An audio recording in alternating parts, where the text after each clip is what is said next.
Hello, hello, hello, everyone. Welcome to Coffee Tea, You and Me. I'm Coach Powell. Today is a special day for a couple of reasons. The first reason is it's starting the first show we've done for the month of May.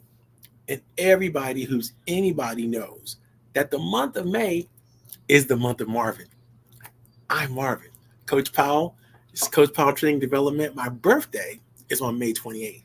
And so up until my birthday, we're going to be offering some super special deals out there for everyone who needs to develop their personal strategy, their personal branding, their personal development. We're going to be working together with tons and tons of entrepreneurs. We're offering deep, deep discounts on all of our products and services.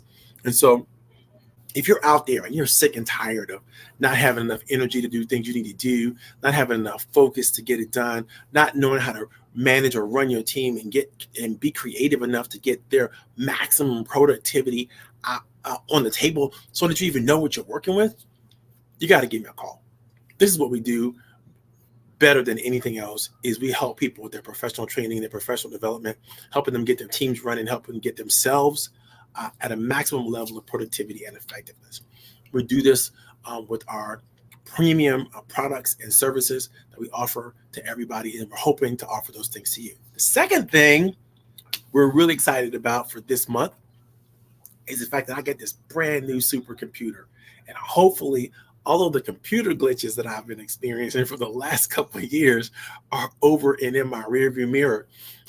We are doing a lot to update the program, making sure everything's working the way it's supposed to work. And so let's just hold our fingers that the technology continues to work. Seems like everything is looking good right now. Got a strong signal. Everything is working the way it's supposed to work. So I'm really happy about that. And I want to make sure that everyone knows this show is always a business-friendly show. And so if you have a business, if you have a program, if you have something that you want to share, put that information in the chat.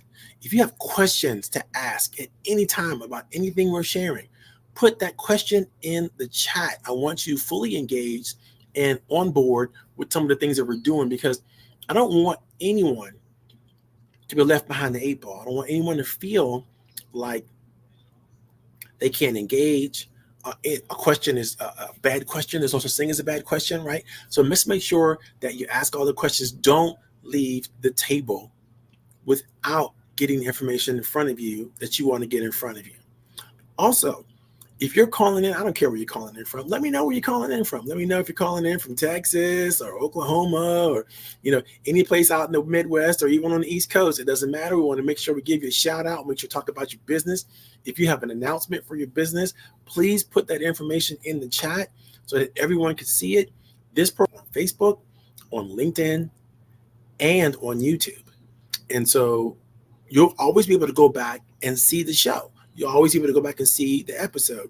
And if you have questions that we can't somehow answer on the air, it's okay, because the question will still be in the chat, and we may dial in later on and answer those questions, or may even dedicate a whole show to your question if it's a compelling question. We'll talk about anything that helps to improve and move small businesses forward. We leave nothing on the table. There's none of that, I'm going to give you like a part of the information, but we're going to make you call us and purchase our services and all that kind of stuff to figure out that stuff. No, we don't do that. Not here. We want to make sure that everyone gets everything they need to be successful. And so if you're calling in, or if you're looking in, if you're watching in from YouTube or LinkedIn or Facebook right now today, then we're probably in episode 15 of our 9 steps to mastery when it comes to personal and professional relationships. In fact, the schedule for the training and the download for the schedule for the training is already in the chat. And so if you're watching us on Facebook, you're watching us on YouTube, you can go right to that and get that link. If you signed in through LinkedIn, you can go right to the show notes that you signed in originally through LinkedIn and get that link so that you can get a free copy of the 9 steps to mastery. And I update that every year with new information, new processes, and I'm working on a brand new actual training program. It's almost 20 pages long right now, so I'm gonna have to cut it down. But this one's on the last step of the 9 steps, which you've been dealing with for the last couple of weeks, which is execution. Execution is everything. It doesn't matter if it's the first time you're trying to plan something, the first time you're trying to get something done, the first time you're trying to maximize your performance. It's about execution. And that's what we're going to talk about today. What we're going to talk about today, we talked about earlier, what it takes to get a high-powered team to move forward, right? We talked a little bit about that, and we're going to finish up in a couple of weeks about that. But today, we're going to talk specifically about how to maximize your execution strategy within your teams, and how to get yourself together. But first, there's a couple key ideas that you got to understand. When you're talking about execution, you're talking about the balance between effectiveness and efficiency. So all the productivity, those two ideas are hanging in the balance. How can you become effective? How can you become efficient? Now, if you think about it, you understand what I'm saying here. Imagine you're sitting on a measurement of what we call productivity, right? And it's a balancing scale, right? On one side of that scale is effectiveness, and on one side of that scale is efficiency. If you put too much into efficiency, right, you're going to lose some portions of effectiveness. If you put too much emphasis on effectiveness, you're going to lose some portion of efficiency. Let me give you an example. If you focus your team and your efforts and ideas on so much on the measurable numbers, right? These are the numbers: efficiency, data, information-driven, efficiency models. What tends to happen is you lose that emotional content that comes from understanding the values associated with the numbers. You lose the emotional content that will help you develop impact and potency when it comes to the movement or the action that has to be taken, right? You lose the true benefits to the people that are actually doing the work, because they're working on time, they're working on speed, they're working on a high quality of output, and that's all they're working on. After a while, pretty much just becomes no fun. It becomes something that you can't sustain over and over and over again if all you're talking about, all you're doing, and all you're measuring is efficiency. right? Hard to do, even if you reach a level of discipline, a level of mastery, a level of excellence in this efficiency. What you lose in only thinking about efficiency is effectiveness. Now, why is effectiveness important? Effectiveness is the stuff that keeps you coming back. Effectiveness is the stuff that keeps you moving forward. The effectiveness is the stuff that makes you want to grow, makes you want to get better, makes you want to reach for the stars and continue to develop a level of mastery and skill. And so there's a delicate balance there. And great leaders understand that balance, and they understand how to bring that balance into effect. You can't just say across the board, okay, we're going to have maximum breaks for our team. We're going to take a break every 15 minutes or every 30 minutes or whatever the number is, right? Because that might be effective for one or two people, but it might not be effective for everybody. You're going to lose efficiency in worrying so much about nutrition, how much you guys, how people are dealing with their wellness and all that kind of things. And so typically, you understand this, in the Western world, what we tend to measure most is efficiency. And what we lose is effectiveness. Is that, and in that regard, we lose our ability to continue working hard. We lose our ability to continue striving and enjoying the process because we're so focused on the data. We're so focused on the time. We're so focused on the effort that we're putting out. We're not really thinking about what it takes to recover, what it takes to renew, what it takes to strengthen and become more resilient and doing whatever it is the regular activities of our lives and days and weeks have to be. Because we try to manufacture everything. Let's just be real about that, and we got to stop that. We have to understand there's a human element in everything that we do. There's a human element in all of our talents, all of our abilities, everything we come through with. It is such an important element that, we can't short shrift it or we can't discount it. Man, I see my people out there. I'm looking over in the chat and I see you guys are real active. I see you, Tamika. I see you, Pamela, Pierce out in Toronto, Canada. That's beautiful, beautiful. I'm looking at you, Michael Council, my brother, my good frat brother. So good to see you guys out and about. Listen, if you have, again, any questions or any comments about anything, you want to share that, put it in the chat so that everyone can see, Pamela, I think you put something in there would blink me. I don't know exactly what that is. I'm assuming that's a contact information.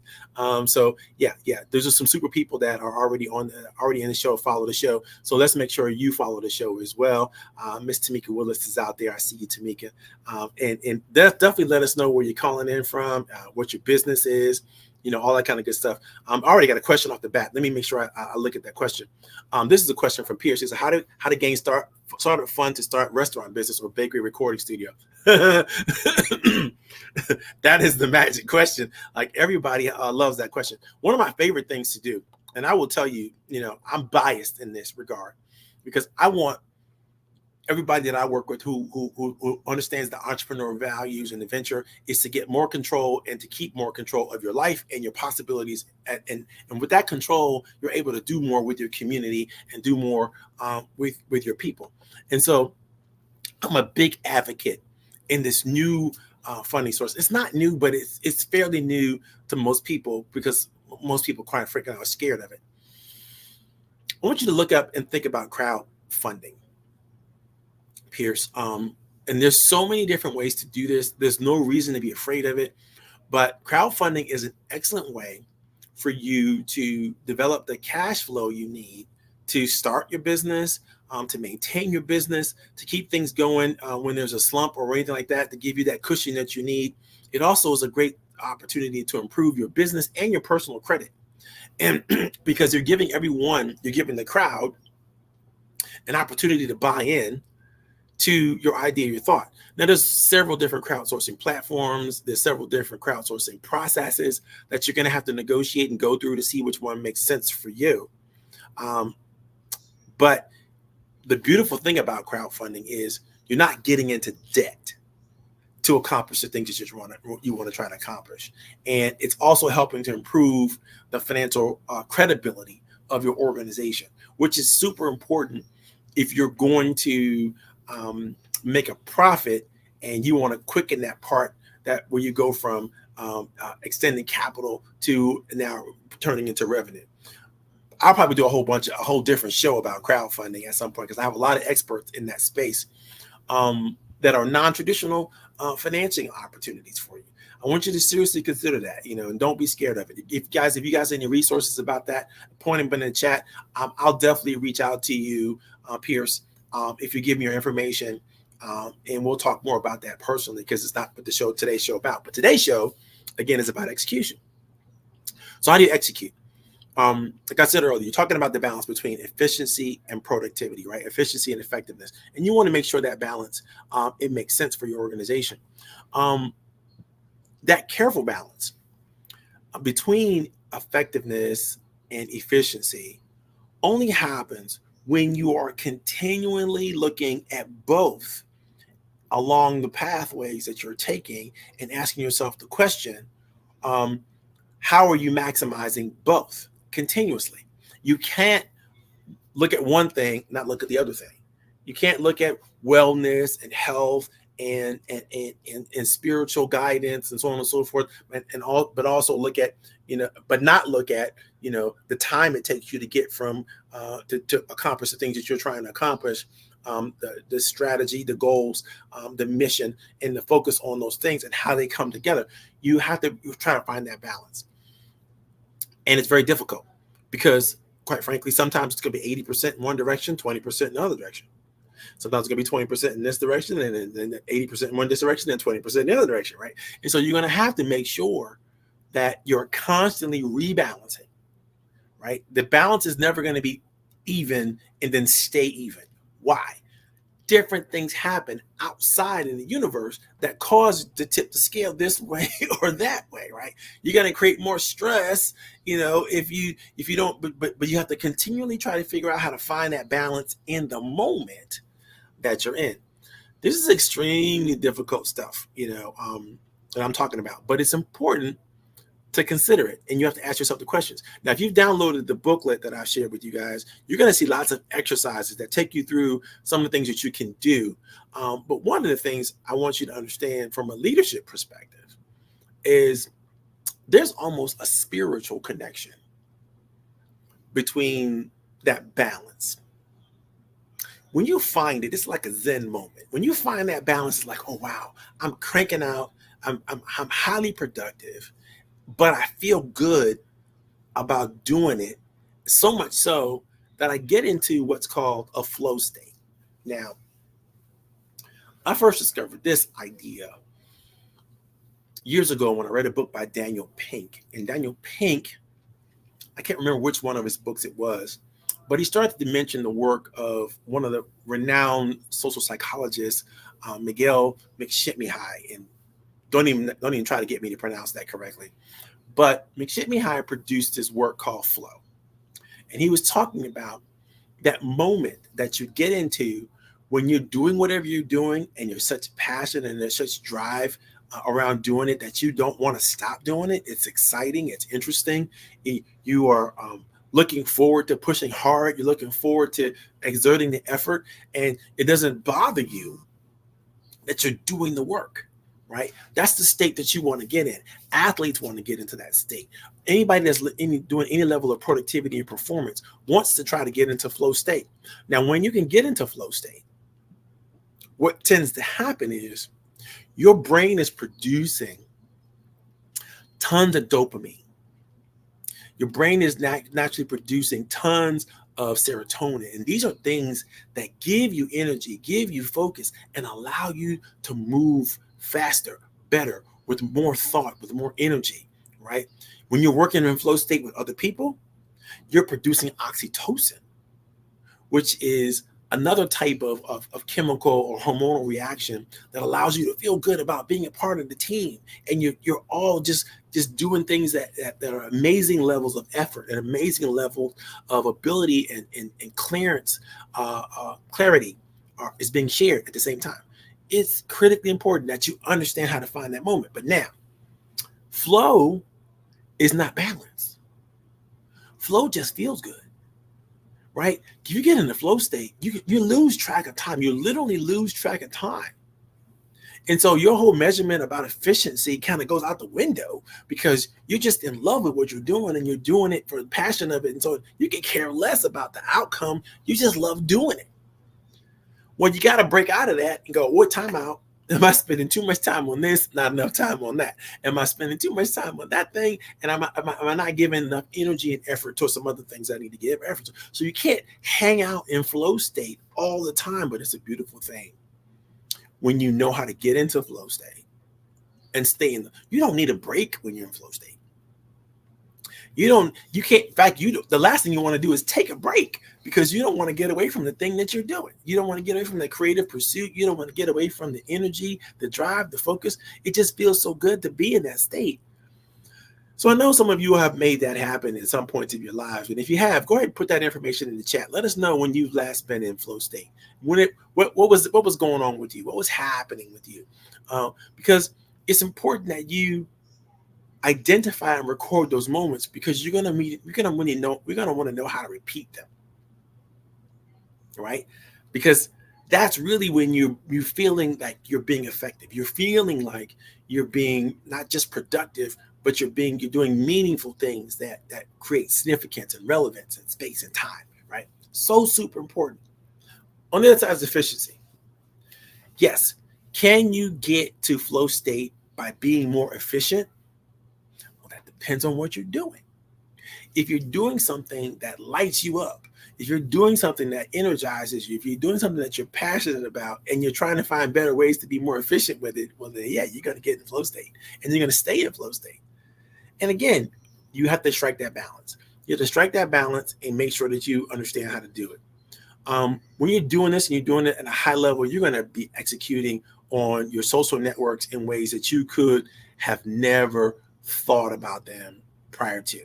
You're going to find that the shared values that you have and the inclusivity that you're willing to embrace grow dramatically when you get this balance right. There's a difference. You're going to find that the well-being of your employees and all of your stakeholders. I believe everybody who's a stakeholder in a business is everybody who somehow depends on the results that that business gets, right? So anybody who's dependent on you to sell more products and services, those are stakeholders, right? Could be your family, could be your children, could be your spouse. It doesn't really matter.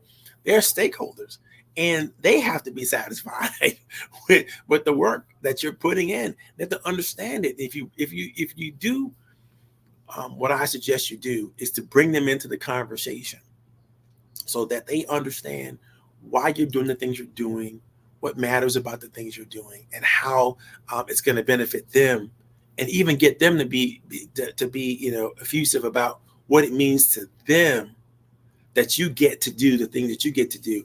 You're going to find there's going to be a lot less, oh, mom and dad wasn't around. They didn't ask me to do blah, blah, blah, blah, blah.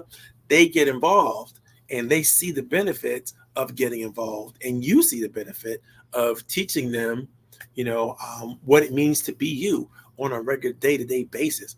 It is so special when you get this right. I can't say this enough. When you get it right, you're going to create efficiency and effectiveness everywhere you go. If that's in your home, that's in your organizations, that is in your life, in your work, and all that kind of stuff. And you're going to create a synergy. You're going to have synergy going because you know how to move.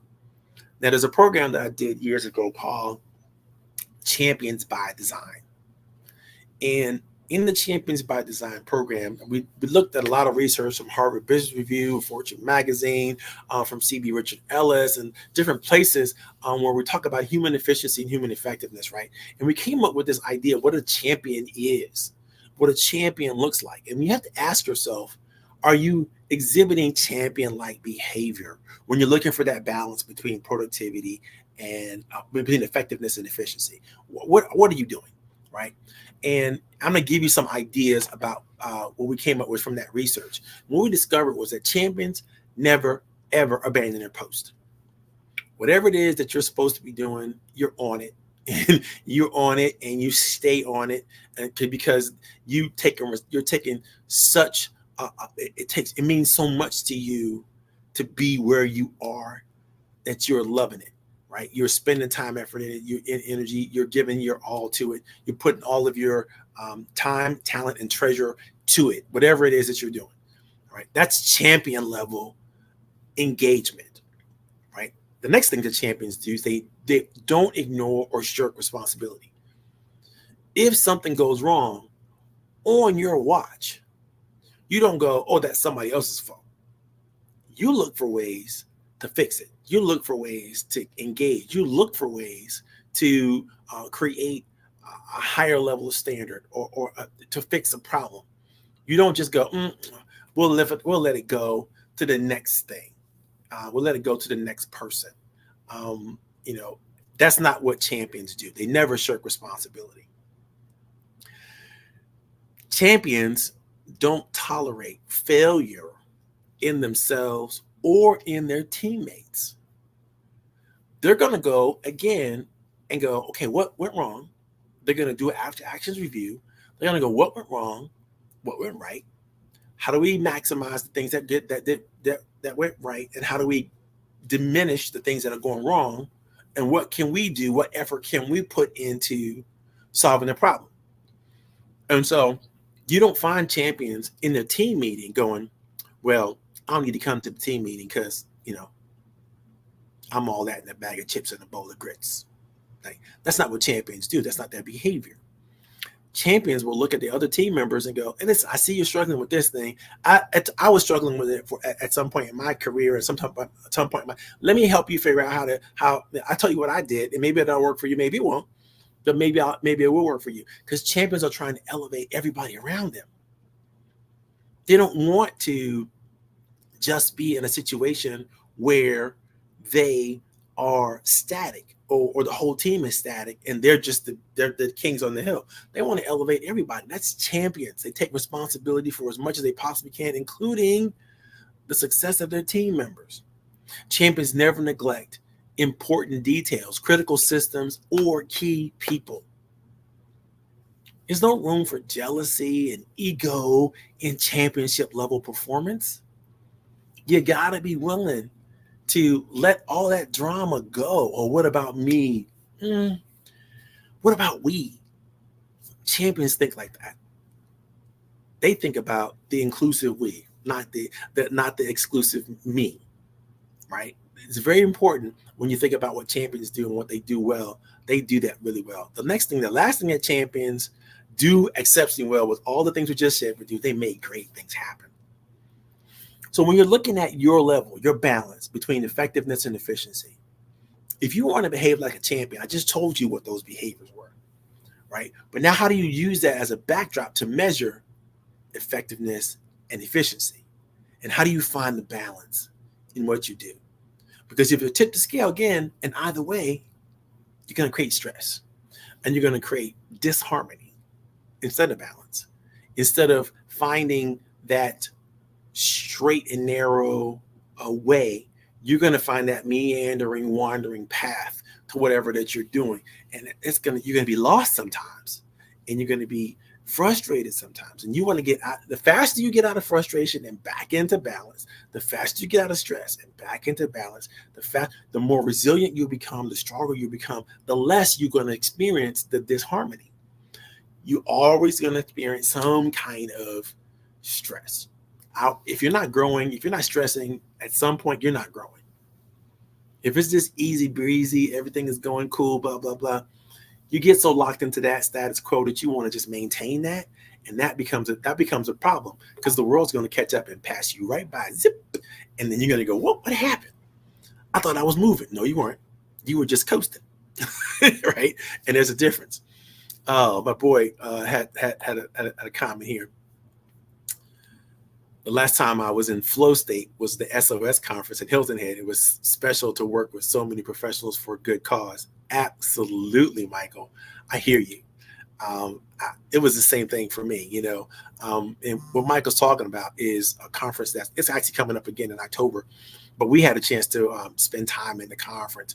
And Mike, if you could put that conference details in the chat, that'd be great.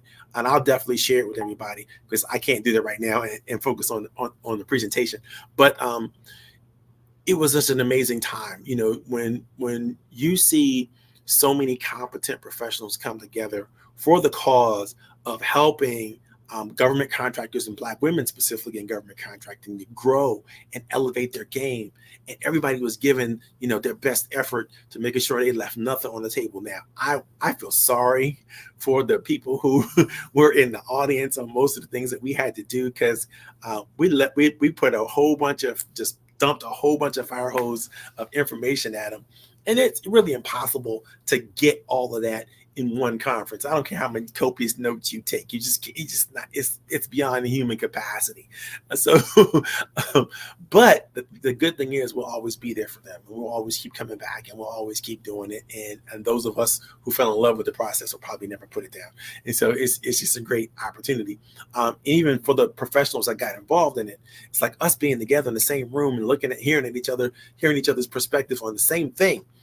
Man, we all grow. It's just incredible how well that happens. If you get a chance to come to this conference, this is the Sowing Our Seeds conference that happens. It's happening in October. You can look on my LinkedIn profile. I'm sure I've already posted many times. It's going to be going in, but it's beautiful. It's just an amazing opportunity for so many people, and we're glad to be able to do it. The next thing I want to talk to you guys, and we're going to get into performance, right? We're going to get into performance and we're going to get into style. There are rules associated with both of these key ideas that you got to embrace. You really don't have a choice, but I want to break them down into two different sections. There are literally 7 rules, but those 7 rules are in the 2 different sections. First is performance rules, and then there's style rules. So let's get into the performance rules right up front. What I want you to know mostly about performance is performance moves everything. Nothing happens without performance. Nothing happens without people putting forth an effort to execute, to make it happen. So you think about that. Just put that in your mind. What has to happen in order for my team, myself, my people to get from point A to point B? All of that is performance. Now, as a performance coach, right, that's my job. It's to help people figure out how to perform better. That's what I do. We're gonna get in there. We're gonna get in there. We're gonna look at their process, look at their systems, look at their strategy, look at their techniques, and we're gonna figure out how to make everything work better, more efficiently, more effectively, so that they can move forward. Right? It's got to be both effective and efficient. If not, you don't need an efficiency expert. That's easy. Just keep working hard, figure out what's broken, and work on it, right? And then keep working and keep working and keep working and keep working and keep working, and pretty much you'll get there where you're trying to go, but you won't enjoy it. After you get there, you're like, I did all that for this. You're going to find that happens too much in life. So you have to really think about, being effective and efficient at the same time, and try to work on what matters mostly. Here's a quote I want to read to you when it comes to performance. Ralph Marston says, "Don't lower your expectations to meet your performance. Raise your level of performance to meet your expectations. Expect the best of yourself and then do what is necessary to make it a reality." I love that quote because it reminds me that when you're setting expectations, you have to think about the industry you're in. You have to think about the environment that surrounds you. You have to think about the people and the resources that you have available at your fingertips and that you can access. And you also have to think about your will, your desire, your God-given talents and gifts. all of that has to be considered before you can set proper expectations of what you can and will do. If you haven't considered those things, then whatever expectations or strategy you think you might come up with or bar you might set for yourself is going to be fraught with disaster, because God forbid something happens in the environment that you weren't looking at and you weren't paying attention to, and all of a sudden, boom, you're in deep kimchi. My brother Michael Council is a cyber expert. He could tell you the horror stories that happen when people lose control of their data. When organizations lose control of their data, especially the data that there's mandated to try to protect, it is havoc to the organization. Nothing functions well after that happens. Nobody can do anything relevant in a crisis like that. So you probably should have had some kind of mitigation strategy in place to make sure that if you lose your data, then you can recover it quickly. And if you can't recover it quickly, then you know how to pivot to whatever it is that you need to know how to pivot to. If you don't, you're out of business. It's the same thing with many other parts of your business. If your marketing doesn't work, it falls down. If your accounting doesn't work, it falls down. If your HR doesn't work, it falls down. There's so many aspects to creating a successful life, a successful business, entrepreneurial ventures. Even if you're going to just be an Uber driver, you got to know how to use GPS.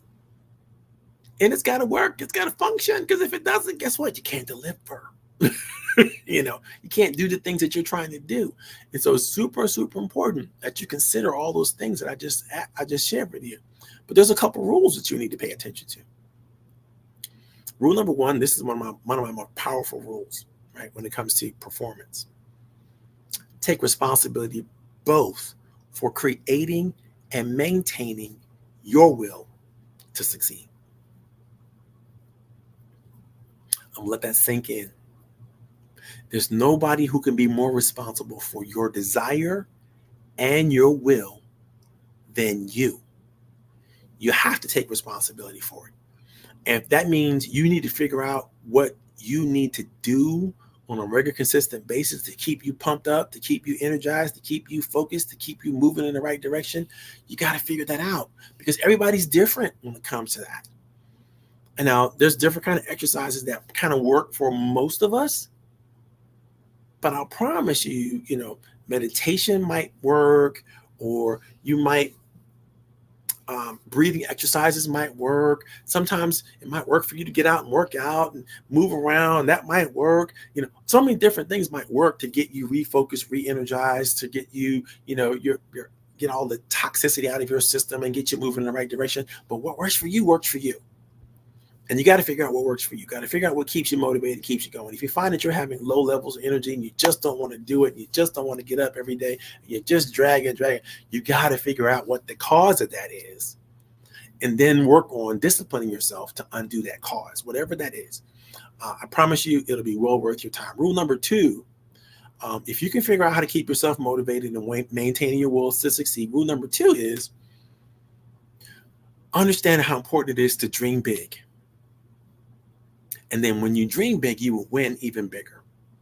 There is an absolute direct comparison to your willingness and your desire to do big, important, humongous things, right?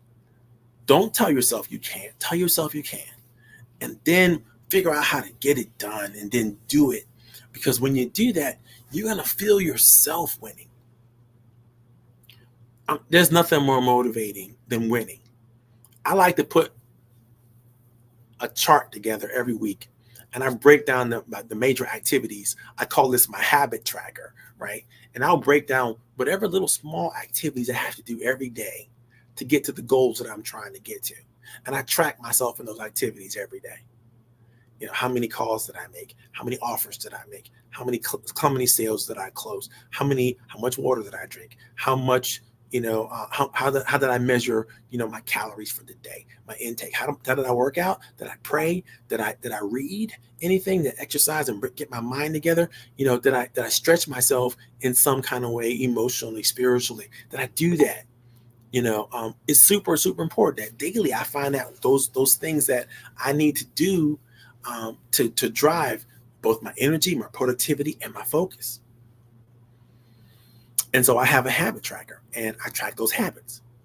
And I'm about to go into serious data analysis on all that. So, because I want to see the chart, I want to see the chart where I'm growing from here to there. I want to see where I ebb and flow and what causes the ebb and flow.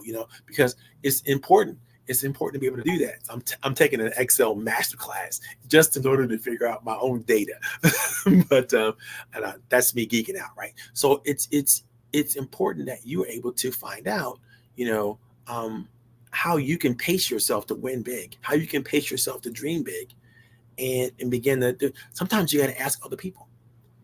Sometimes you got to get some help. Sometimes you need some friends, and you need some coaches, and you need some examples of other people that you can measure yourself against. Not necessarily try to be just like somebody else, but take what they've been able to do successfully and see if you can incorporate some of that into your workflow or into your process.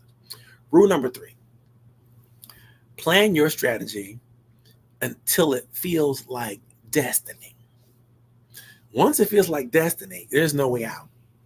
You're deeply committed, right? You want to be so deeply, so connected to the things that you're trying to do, the person you're trying to be, that it just feels like you're just supposed to do it. But sometimes you can't get there until you really have thought about it and worked on it and looked at it from every different perspective and really come up with a plan that's magical. When you come up with a plan that is just wonderful, and you've shared it with the experts around you, and they validated that this is the plan that you should be using, oh my God, there's nothing greater in terms of feeling that nothing and fueling your performance. It's gonna be great. Rule number 4, and this is my favorite rule when it comes to planning, strategy, all that kind of stuff, and performance. If it's not urgent, do it now. Why do I say that? Sometimes you're planning things. You're going step 1, step 2, step 3, step 4, step 5, step 6, right? And you're looking at that plan. You're looking at the execution plan, the execution strategy, and you're going, man, step 7 is easy. I can knock that out right now, but it's out of order. As long as it's not going to affect you in terms of when you get there, why not do step 7 now? Or 6 or 7, it doesn't matter. If you can do something easy that's moving you forward, do it now, even if it's out of sequence, right? Don't get locked into the sequence and then lose the momentum. The momentum is such a driver of all of your emotions and all of your feelings and all of your thoughts about what you do. If you lose that momentum, man, it's hard to keep going. It's hard to get into that flow state we talked about earlier. Pierce asked me a great question. What do you think of spirituality as a business? And asked the question seconds. We say, you talk about flow state? I don't understand what that question is, Pierce, but I'll answer the first question. Yes. I believe that we're all spiritual beings in having our human existence, and we cannot disconnect from that. I see you out there, Tanisha. Thank you very much for chiming in today. And Walter's out there too, man. It's so good to see you guys. Thank you so very much for tuning in. Some of you are coming from LinkedIn. Some of you coming from Facebook. Some of you coming in from YouTube. Man, this is really a blessing to have you all involved. Pierce asked a great question from Toronto, asked a great question about spirituality in business or spirituality as business. And I believe, yes, because we're human beings having a spiritual existence, a spiritual reality, that we all have some kind of spiritual connection to the forward flow of human history and to the greater good of our communities. And it's super important that when we bring that into our business, don't deny it, don't shirk it, don't be scared of it. Just get involved, go deep with it. And let that be a guide for you, because the energy you get from that spiritual connection, that feeling of destiny, that feeling of a calling on your life and in your life, man, it can help you in so many different ways. Keep me off the therapy couch. I tell you that right now. you know, because I don't always have access to professionals who could share this with you and tell you this and do this kind of stuff. Sometimes you just got to ask God. Sometimes you just got to get on your knees, and sometimes the questions are bigger than the answers. And you got to make sure that you are asking the right kinds of questions, and you're doing the things that you need to do. You're meditating, and you're processing the right information in the right way. And sometimes you need that ancient wisdom to come through. You need to read your Bible. You need to read, the Quran, the Torah, whatever spiritual text that you find useful and you can connect to. I mean, because I'm not gonna say it's this way or that way. I don't think there's any right way to find that spiritual connection. But I don't know everything, so but I do know that what works for me, and I will tell you, I'm in my Bible every day. I'm looking for even if I look at the latest management science and practice, and I'm reading about that daily too. But I'm also looking at my Bible. I'm like, where did they get that from? Did this come from the Bible? I want to know. If it's something that didn't come from the Bible, I'm not going to discount it, but I'm going to look at it and go, maybe it's some kind of weird thing I'm not gonna feel comfortable with, but that's up to, everybody's different. So, you do what you need to do. But I think, spirituality is a part of our daily lives, and you shouldn't even try to get away from it. You try to embrace it. Because the more you do that, the better you're going to feel about what you're going to do. Okay, so I read you the first 4 rules. Those are about performance. The next 3 rules are all about style. Let me tell you about style. No matter what you do in performance, doing it your way, doing it with your style, doing it with your passion, man, is super special. Because performance might be important, right, to other people, but the way you perform, the way you do your thing, that's you. I'm almost to the level I'm thinking that's a spiritual thing. In fact, I wrote here in my training manual, style is the silent language of the soul. It's why you bring your special joie de vivre to the table, right? Let me read you a couple quotes real quick. Paul Klee says, he has found his style when he cannot do otherwise. Arthur Schopenhauer says, style is what gives value and currency to thought. So let's get into the rules. Rule number 5, practice until you own your process. This is the beginning of your information. Discipline is one thing, but when you discipline yourself so well and you practice so well, you do it so much, it starts to become you, and then you start to innovate inside the thing that you create discipline around. And so if you don't have any discipline, it's hard for you to come up with your own style of things. If you come up with your own style of things, it might be a broken style. Now, I'll tell you, as a racquetball coach and as a person who is a trainer in that regard, one of the things I try to teach my athletes how to do is to have good balance and good mechanics in how they play the game. That's with everything, right? It's everything. There's principles and rules in everything that we do. And if you understand the basic principles and rules, you execute those basic principles and rules flawlessly, now you can innovate on top of that. When you try to innovate without understanding the principles and rules that undergird whatever it is you're trying to do,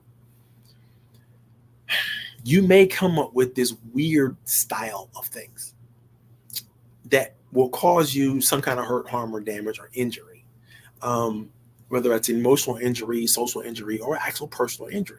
So you need to be very careful about breaking rules that you don't even understand. Make sure you understand all the rules, all the parameters, all of the principles that undergird whatever it is that you're doing. Because that way, when you can perform those things, you can perform them flawlessly. Now, whatever creativity you put on top of that and innovation that you put on top of that, that's yours. That becomes your way of doing it. That becomes your style of things. Rule number 6 in the style category. Remember that your character is measured by what you do, even more by how you do it. You see, when people like Michael Jordan were playing basketball, Michael had this habit of hanging his tongue out while he was playing basketball, while he was dribbling or shooting, all that kind of stuff.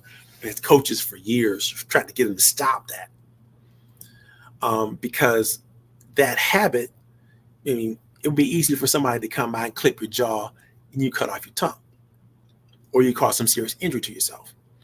And so it's bad fundamentals. However, it was something that helped him concentrate. And because he never learned to do it without that, that's kind of where he came from. And it's important to recognize that when your style might be something that says something about you that's above, your performance. And that style, that the way you do the thing you do, the way you measure it, the way you embrace it, the way it comes through from you, can be magical if considered correctly, if done correctly. And it's not getting in the way of you performing the fundamentals of what it is you're trying to do. It might cost you to take some risk, but it's yours. And it's super important that as you do that and as you embrace those processes, you understand what it's all about. But your character does come through in how you perform. I mean, at some point your integrity shows up, because if you have a level of style, a level of connection to whatever it is you're doing, and it's so different from everybody else, then you're going to get challenged on it, and you're going to have to stand up and defend it. And then in doing so, people are going to see who you really are and what you're really all about. You don't necessarily have to travel the well-beaten path all the time. And when you take a detour from it and you're still great at what you do, people go, oh, maybe that's a new style. Maybe that's something that we should try to do. And I do remember kids growing up, trying to play basketball like Jordan, like with their tongue hanging out. Like, you can't do that. Stop it. That's his thing. Don't do that. So anyway, the point of it all is you will develop your creative style. You will develop your creative wisdom as long as you keep doing what you do and keep doing it at a high level and keep pushing.